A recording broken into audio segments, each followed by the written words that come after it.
In late November 1998, Chicago police cordoned off a section of the city's northwest side.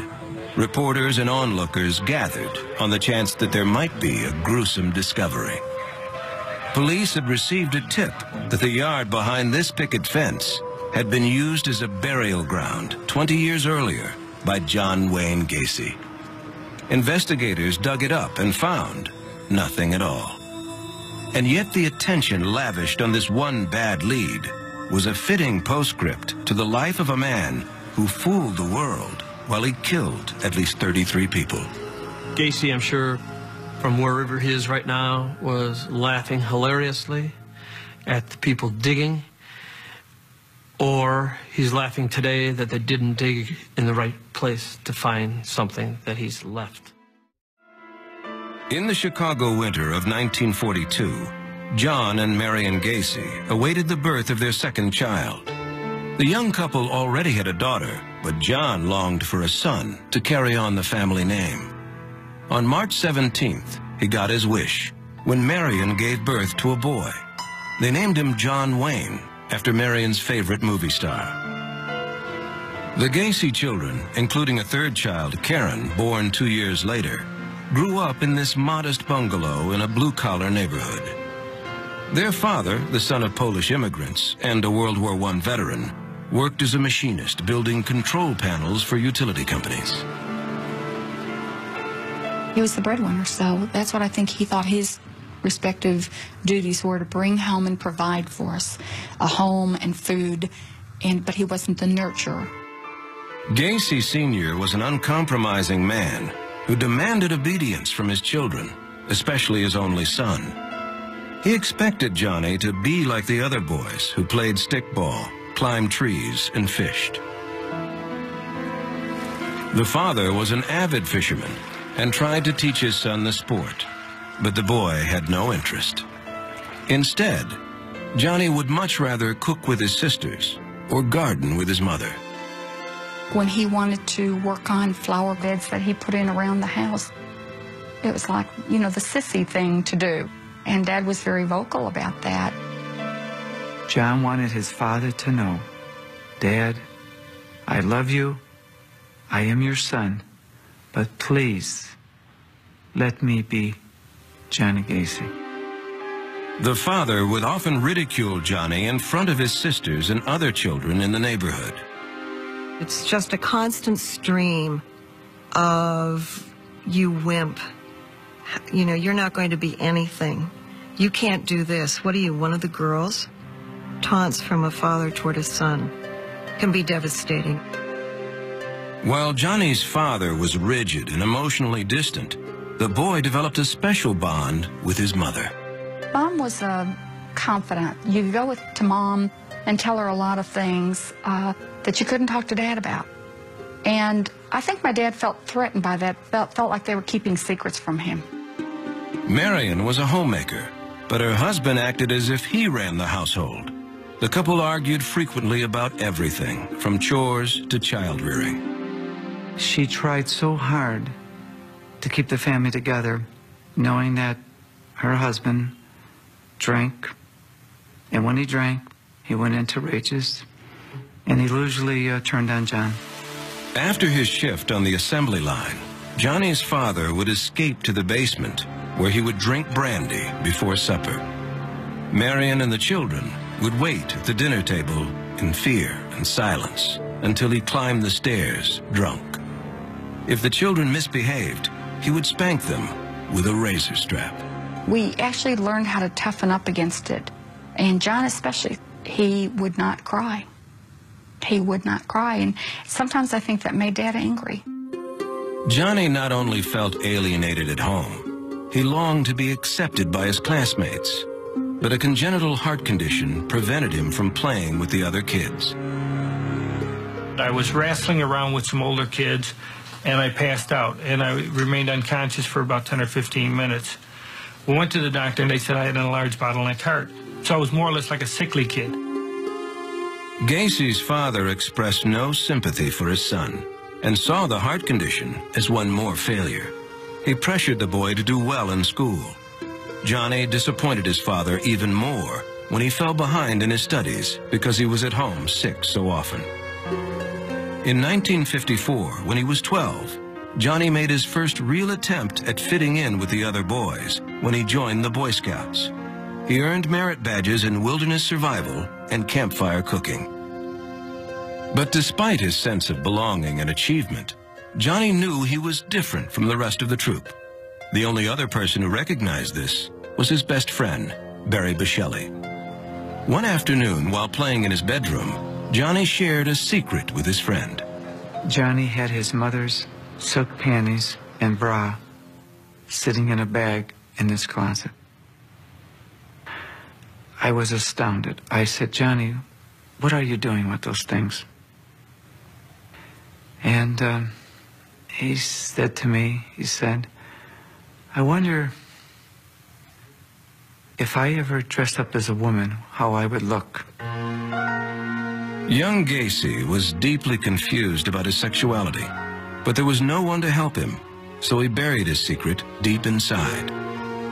By the time he entered high school, the young man had learned to hide his confusion. John dated several girls and attended school dances with them, but neither his grades nor his health improved. In 1960, while attending Prosser Vocational High School, John was learning the printing trade. He had several fainting spells in shop class. His teachers agreed that he would never be able to work with machinery. John dropped out. He had disappointed his father yet again. I couldn't get along with my father. I mean, he was just overbearing. I was dumb and stupid, never would amount to anything, and so I just took off and said, to hell with it. In 1964, when John was 22, he accepted a job as a shoe salesman in Springfield, Illinois, the state capital, about 200 miles south of Chicago. On his own and free from his father's resentment, John was determined to make a name for himself. His mother, Marion, and sister, Karen, both thought a little independence was exactly what he needed. That was John's, I hate to say the word salvation, but I think that that's where he came alive. He became himself. Gacy craved acceptance and found it through volunteer work with the Junior Chamber of Commerce, better known as the JCs. Working harder than he ever did in school, Gacy organized anti-litter campaigns and booked speakers for sex education classes in the public schools. Soon, John found himself hobnobbing with politicians, including on several occasions, Illinois Governor Otto Kerner. He was always very eager to volunteer to do anything at all. Whatever came up, he was eager to do. But he also, at the same time, wanted to make sure that he got his name in the paper or some recognition of some kind. In February 1964, Gacy began dating a shy bookkeeper who worked with him at the shoe store, named Marlene Myers.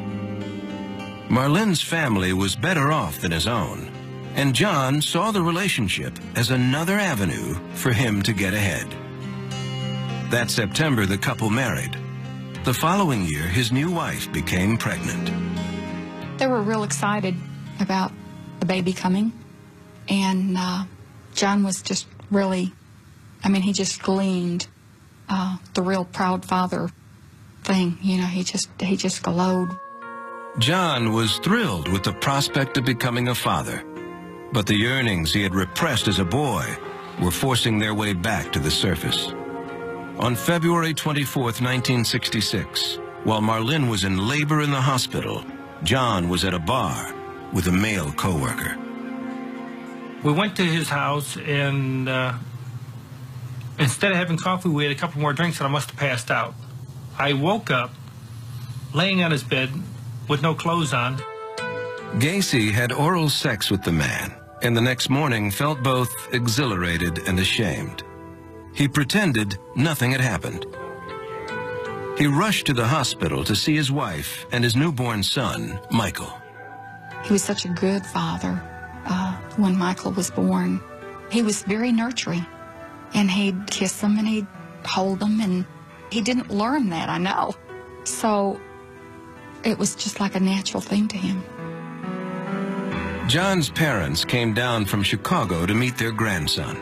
For the first time, John saw pride in his father's eyes.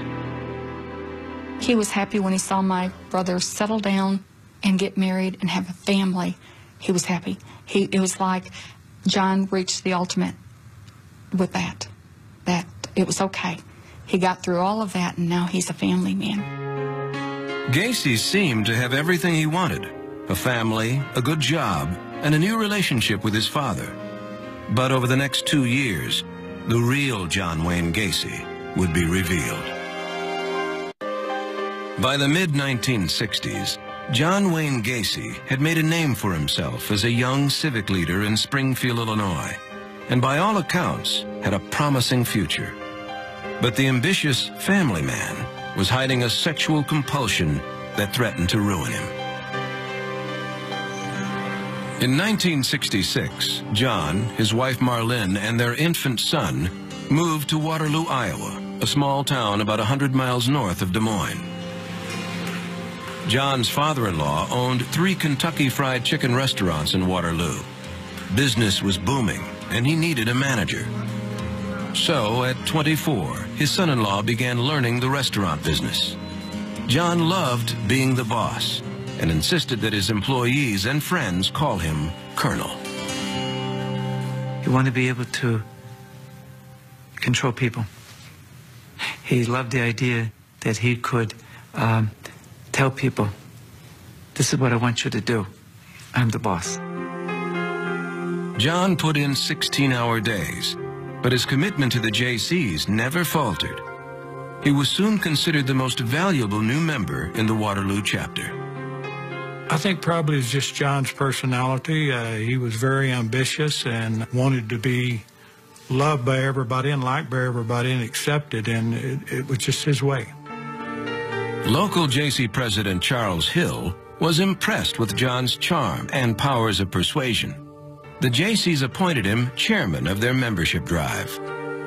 And talk about a membership chairman that no holds barred. I mean, he just did everything he could do to get new members, and he did it. He did the job. Gacy lured men into joining the JCs by inviting them to the Clayton House Motel, where he screened illegal stag films and hosted orgies with prostitutes. In one evening, he signed up 20 new members. John's sexual romps also carried over into his marriage, with the full participation of his wife, Marlene. After an evening out, they would often swap spouses with other couples. When John's sister, Karen, came in from Chicago for a visit, her brother and sister-in-law revealed their little bedroom secrets. He said, sometimes we don't always go home with the same persons we came with. I really thought it was a joke, but when it came time to go home, he took somebody else home to their house. That was the first time I felt I didn't know my brother, that I didn't know him. And I definitely, you can imagine how my thoughts diminished about this sister-in-law. The Waterloo JCs knew all about John's sexual escapades, but that didn't keep him from earning enough votes to win the JC vice presidency and being honored as their Man of the Year.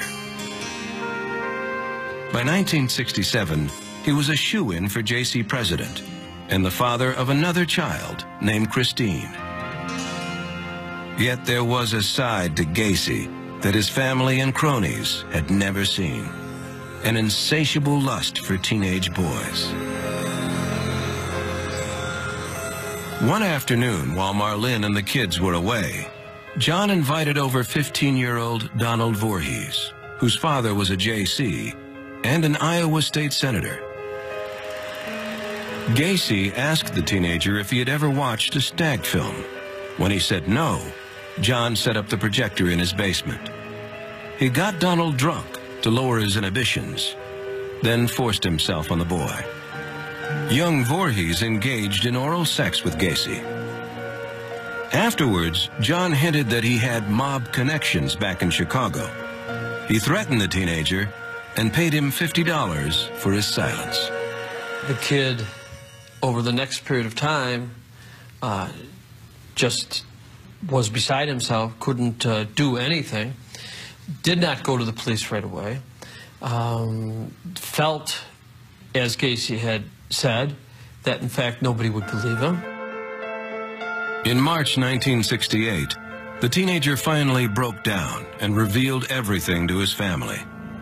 His parents pressed charges against Gacy, who was arrested and charged with sodomy. Well, Gacy took the charges out there terribly. He was at first very, very vigilant in his protection of himself and his family. He was one of these, it was one-on-one. It wasn't me who did this. I wouldn't have done it. The kid's a liar. Gacy was convinced he could outsmart his accusers and insisted he be given a lie detector test. He failed. Investigators even joked that the only truthful answer came when he was asked his name. He felt that his world had crumbled. People would see him coming and they didn't want to be around him. And I think it drastically affected his personality. During the investigation, other teenage boys came forward with allegations of sexual abuse. Gacy pleaded guilty to the sodomy charge, but insisted that 15-year-old Voorhees willingly engaged in oral sex with him.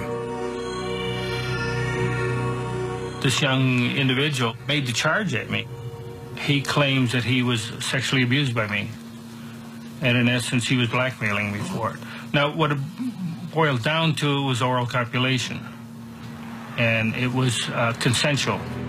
The judge didn't see it that way and gave Gacy the maximum sentence, 10 years at the state penitentiary in Anamosa. He would never see his wife Marlene or his children again. Gacy arrived at the prison in December 1968.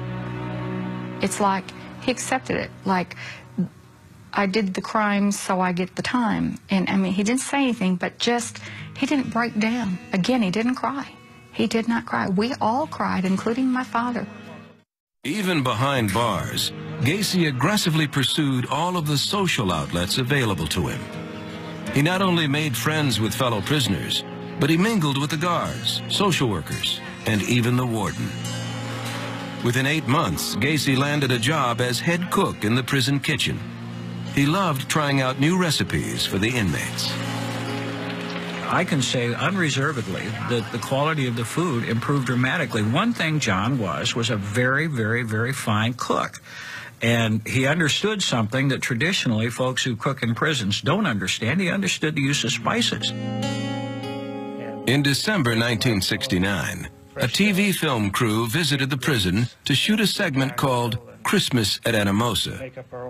In this rare footage, the head cook spoke with pride about the meal he was preparing for his fellow inmates. The men, with the exception of the turkey, which they get a generous proportion of, and the pumpkin pie that will be served, are allowed to take as much as they want to eat.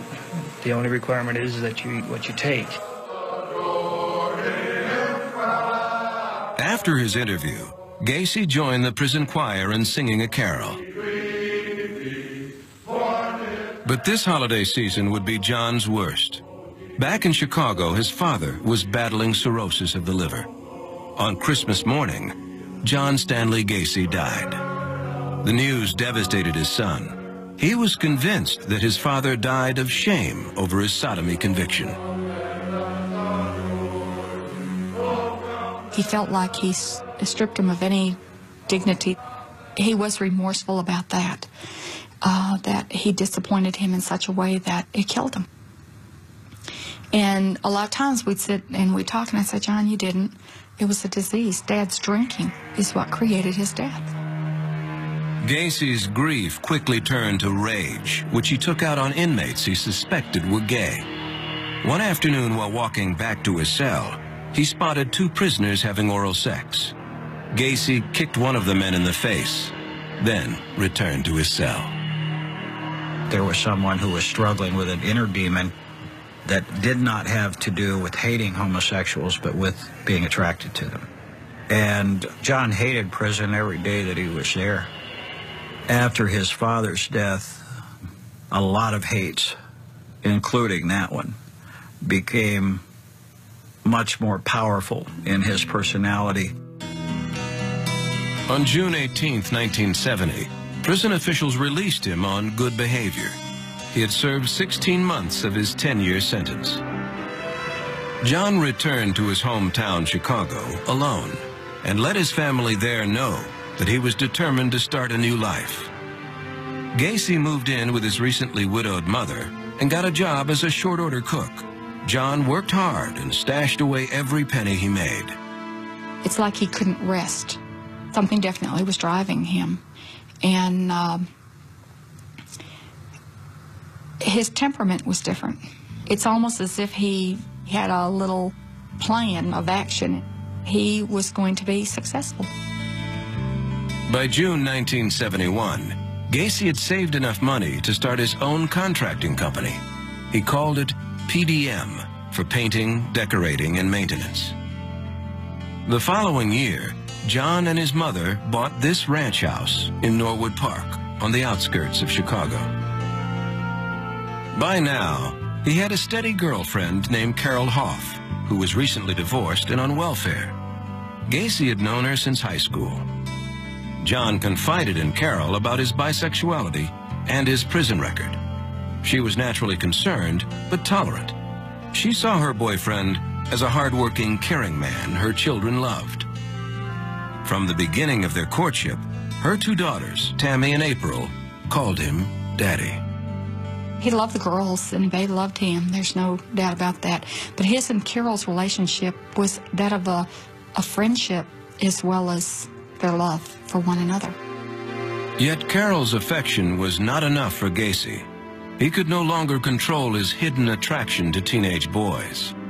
Something deep inside of him was about to snap. On January 2nd, 1972, Gacy picked up 16-year-old Tim McCoy at the Greyhound bus station. John offered to show the boy the sights, then lured him back to his house, where they engaged in sex. When they were done, Gacy grabbed a kitchen knife and plunged it into the teenager's chest. Then he buried the body in the crawl space under his house. It was impulsive. He really hadn't planned on killing him. But I think that once he did make that move, it gave him the ultimate power trip. Gacy was able to act as if nothing had happened.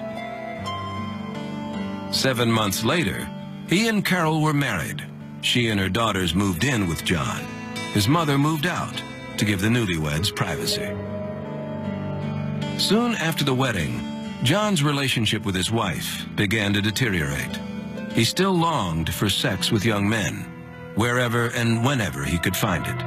On the night of July 31st, 1975, Gacy had the house to himself and invited over one of his young employees. 16-year-old John Butkovich had worked for Gacy for nearly a year. First, on the pretext of doing a magic trick, he coaxed the boy into slipping on a pair of handcuffs. And he says, "What's the trick to this? I can't get these things off." And at that time, Gacy went in his pocket and grabbed the key to the handcuffs and says, "The trick is you have to have the key." Then, with his victim gagged by his own underwear, the sexual torture began. Afterwards, Gacy looped a rope around the teenager's neck, then slid a stick between the knots. It's a tourniquet, so it cut off the air. So if you're going to kill somebody, you just put it on their neck and twist it 3 times or 4 times or whatever until the person stopped moving. He removed the handcuffs and disposed of the body. Now Gacy had killed twice. His psychiatrists would come to believe that the motive could be traced to his abusive childhood. There began to be a confusion between feeling better about himself in the sense of empowering himself to overcome this childhood sense of failure and his sexual desires and needs. He liked handcuffs. He liked to hurt people. But he did it more in the sense of wanting to experiment to see how somebody would react. Gacy's double life had taken shape. Family, friends, and business associates had no idea who the real John Wayne Gacy was. Not only was he a prosperous entrepreneur by day, but even entertained children in hospitals. He would dress up as a clown he called Pogo. When I got into clown makeup, I regressed into childhood. It was fun being a clown because you could be yourself or just let yourself go and act a fool. Gacy even dabbled in Cook County politics and was named a Democratic precinct captain. He would help people. He would do favors for people. The old-fashioned precinct captain, if they needed something, a garbage can or something, he'd get it, a Christmas tree, he'd get it for them. If they needed construction work, he would do it. He'd have somebody do it for them. Everybody knew John Gacy. He knew everybody in his precinct. But Gacy's hectic schedule was taking its toll on his marriage. He had stopped having sex with his wife, Carol, and they bickered constantly. One afternoon in 1975, John berated Carol for spending too much money. After 3 years of marriage with him, she filed for divorce and soon left the house with her daughters. Now single again, the 33-year-old Gacy was like a wild beast uncaged. With no wife and children to look after, he resumed his hunt for young men. Gacy would abduct teenage boys, sometimes at gunpoint, and drive them back to his suburban house, where he would rape and kill them. But he was growing tired of digging holes in his crawl space. He wanted graves readily available. Gacy hired an unsuspecting employee, David Cram, to trench for piping and instructed him to break ground only in the areas he had marked.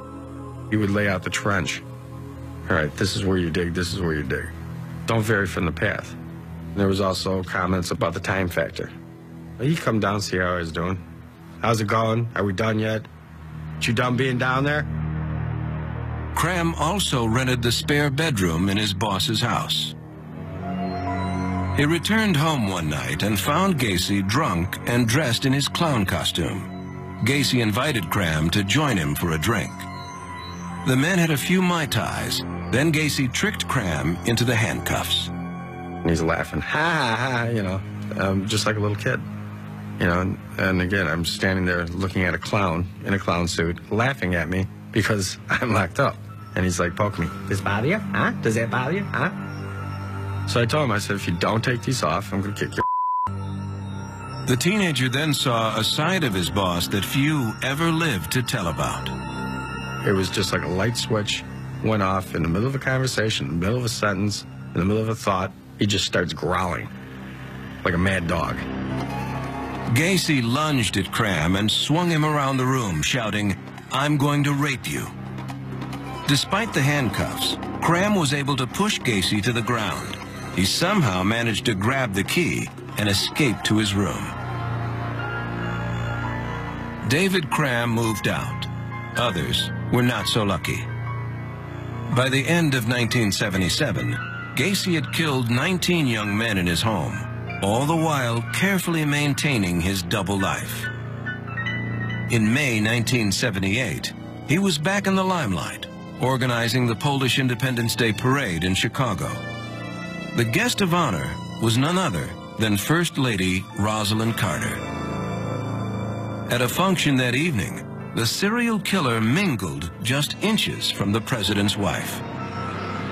By December, Gacy was committing a murder every 2 or 3 weeks. He showed no signs of stopping until an investigation into a missing youth would lead police to Gacy's front door. By 1978, 36-year-old John Wayne Gacy had sexually tortured and killed 32 young men. He had not only managed to cover up his crimes, but to keep up his status as a businessman and community leader in Chicago.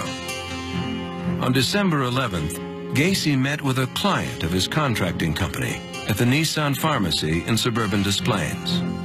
Gacy was bidding on a remodeling job. Around closing time, he abducted 15-year-old Rob Peast, who worked at the drugstore. Gacy had lured him into the car with the promise of a better-paying job with his company. The teenager was never seen alive again. He became Gacy's 33rd victim. The next day, after witnesses at the pharmacy said Peast was last seen with Gacy, police questioned him about the boy's disappearance. He would say, "I was in the drugstore, but I never saw him. You got the wrong guy." It was always, "I'll cooperate." He had gotten away with so much before that he thought he was so smooth that he'd get away with this one just as easily. This time, Gacy couldn't talk his way out of trouble. Police didn't buy his story and got a warrant to search his house. While they found nothing they could tie to Piest, they did discover numerous personal items belonging to other missing teenagers. Gacy was now a murder suspect, but without the bodies, little could be done. Gacy was placed under 24-hour surveillance. If he was nervous about the police presence, he was putting up a good front. The first night of the stakeout, Gacy picked up the officer's dinner tab. My partner and I had to continuously remind each other that he's a suspect for murder. I mean, he was a very likable guy, and he never really intimidated you. He wasn't the kind of guy that you'd be afraid of, but he was a hustler. Gacy even had the surveillance team over to his house for a fish dinner. When one of the officers smelled a foul odor coming from the air vents, investigators were all but convinced that the crawl space below had become Gacy's makeshift burial ground. We weren't giving up, and he could not lose the evidence. He was sitting on the evidence. And he knew we were seeking a second search warrant. So John was cornered. Gacy realized the truth about his serial killings would soon be exposed. Out of desperation, he met with his attorney for an all-night confession. And then he looked at me and said, I've been the judge, jury, and executioner of many, many people. Now I want to be my own judge, jury, and executioner. I don't want you to interfere. I'm going to tell you everything from the beginning. I kept telling him it was unbelievable, and that's why he offered to show me the crawl space. He was going to prove to me that he committed the murders, and I don't want any part of that. Amirante didn't need to see it, because within hours, investigators were on their way. They had their second search warrant. When they descended into the crawl space, it didn't take long for them to dig up a human bone. On December 21st, 1978, John Wayne Gacy was arrested for murder. At the police station, Gacy seemed to take the news well and even joked with police while they were booking him. When investigators asked where he was born, Gacy looked up and proclaimed that he was, quote, born in a state of confusion. The mugshot captured Gacy laughing at his own wit. Gacy also told police that he was not responsible for his brutal acts because he was suffering from a multiple personality disorder. He knew we were going to get the rest of the bodies, and he knew we had human bones, and he knew we weren't going to stop. So now as he's backtelling, he's saying, all right, I'm nuts. Gacy's home in suburban Chicago was besieged by a fleet of officers and evidence technicians. Captured on this rare police video, the excavation of the crawl space was carried out with the precision of an archaeological dig. Piece by piece, officers lifted the remains of Gacy's victims through the floorboards and carried them out the front door. It was then that John Wayne Gacy was introduced to the world as the worst serial killer in American history. Yet Gacy seemed more concerned with the police rummaging through his home than with his criminal notoriety. He wanted to make sure his bar that had like 20-some cases of old Milwaukee sitting around it, that he made sure that nothing was done there and that we didn't dirty his floors. Those who thought they knew him best, his own family, realized they had no idea who John Gacy was. I went into first a denial stage, and then I went into anger. And I told him how much I just hated everything that he had brought upon us. And I saw in my mother, I saw something die in her. There was never that light again. There was never that twinkle in her eye from that day forth. It was like someone put the light out, and she got rejected because of her love. And she said to me, I'm a mother. I love him. How can I stop loving him? 33 bodies were found in all. Now, John Gacy's fate for committing these hideous crimes would be determined in a Chicago courtroom. In February 1980, 37-year-old John Wayne Gacy went on trial in Chicago for the murders of 33 young men and boys. His case attracted widespread attention as people struggled to understand how anyone could be responsible for so many appalling crimes. Hoping to save Gacy's life, his attorneys entered a plea of not guilty by reason of insanity. John did not appear worried about being considered a crazed serial killer. Instead, he was afraid the public might think he was homosexual, a charge he denied. I would definitely not be homosexual. I have nothing against what they do, and I don't deny that I've engaged in sex with males, but that I'm bisexual. Gacy was no textbook criminal. Even the psychiatric experts who testified at his trial were baffled by his complex personality. He fit absolutely nowhere. No known diagnostic categories. Part of it is because we don't know what these serial murderers are. We know what they do, but we don't know what they are.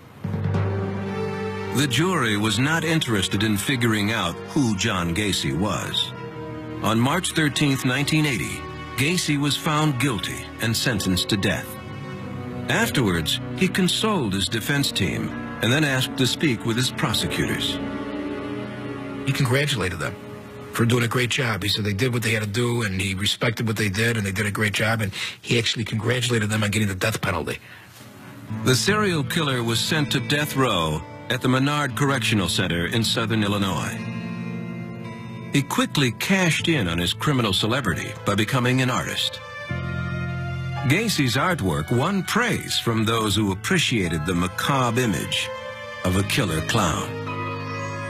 In 1988, John exploited his notoriety by proclaiming his innocence. He wrote and published a book he titled A Question of Doubt. In it, he passed himself off as the 34th victim and claimed that all the bodies discovered beneath his home were planted there by his employees. The idea that I'm a homosexual thrill killer, that I strolled down the streets and stalked young boys and slaughtered them. Hell, if you could see my schedule, my work schedule, you know damn well that I was never out there. One person who kept on believing Gacy was his mother, Marion. Then after a series of strokes, she lost all memory of her son and his crimes. She died in 1989. 5 years later, on May 10th, 1994, Gacy's execution date arrived. He was to die by lethal injection at the Stateville Prison in Joliet, just south of Chicago. His sister Karen was there for the final hours. I was losing a brother. I was losing someone that I loved. Of course, there was great sadness to have to part and say a final goodbye, to know that this person is not dying because they're sick. They're dying because someone's going to murder them. Hundreds gathered outside the prison walls to celebrate Gacy's execution. Supporters of the death penalty believed that if anyone should be executed, it was John Gacy. The revelers waited for the countdown. We had all leaned over, and I said, John, have you made your peace with God? And he said, I have. And he said, I love you. That was the very last thing he said, I love you. And I told him the same thing, that I loved him. And I guess that's when it all came to a head, that this was it. At 12:40 a.m., John closed his eyes and took a deep breath before the doctor injected the needle. 18 minutes later, 52-year-old John Wayne Gacy was dead. At 3 a.m., his body was secretly transported to a nearby hospital where Dr. Helen Morrison, a forensic psychiatrist, waited to extract Gacy's brain. There are so many questions, basically, that come up. What happened prenatally? What happened in the development? What happened to the brain? Can we start doing some human experimentation? Dr. Morrison thought Gacy's brain might show signs of abnormality that could possibly explain his actions. Yet, after examining it, she found nothing. No biological evidence that shed light on Gacy's severe psychological problem, leaving the world with an enduring mystery. I believe, and continue to believe, that what we don't know about John Gacy is more vast than we will ever imagine in my lifetime or in yours. When he was good, John, he was the best of good, and he had a high drive for success. But when he was bad, he was the worst of evil, and he had a high drive for destruction. Johnny didn't even know who Johnny was. Johnny was playing a role, like on a stage. Various parts. Maybe he would have been what he wanted to be. That governor, that politician, that senator. You know, we talk here of all these things. He had the capability. None of it makes sense. For his character, for everything we knew about him, I just can't picture that his sexual appetite got so much out of control. I don't think we ever know the person. I really don't. I don't think there's any way you can ever know what's going on through another person. And it's kind of scary to think that we don't know. I mean, we just really don't know.